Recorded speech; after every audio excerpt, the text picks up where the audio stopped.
Welcome to edit your civil.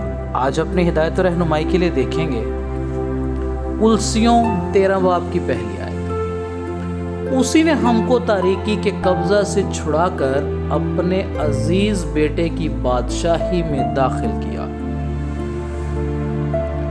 زبور 84 اور اس کی دوسری آیت۔ میرا دل اور میرا جسم زندہ خدا کے لیے خوشی سے للکارتے ہیں۔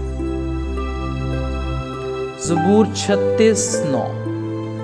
اے خداوند، زندگی کا سرچشمہ تیرے پاس ہے، تیرے نور کی بدولت ہم روشنی دیکھیں گے۔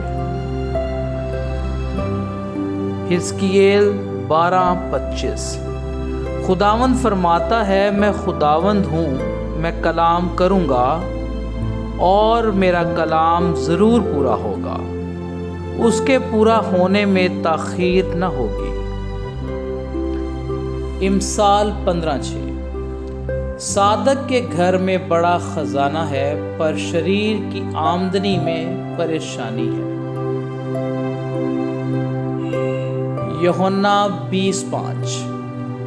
اور یہ بھی جانتے ہیں کہ خدا کا بیٹا آ گیا ہے اور اس نے ہمیں سمجھ بخشی ہے تاکہ اس کو جو حقیقی ہے جانیں، اور ہم اس میں جو حقیقی ہے یعنی اس کے بیٹے یسوع مسیح میں ہیں۔ حقیقی خدا اور ہمیشہ کی زندگی یہی ہے۔ زبور 8:52۔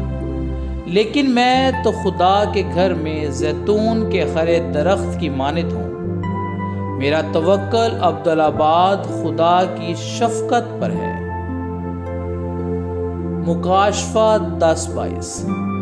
پھر اس نے مجھ سے کہا، اس نبوت کی کتاب کی باتوں کو پوشیدہ نہ رکھ، کیونکہ وقت نزدیک ہے۔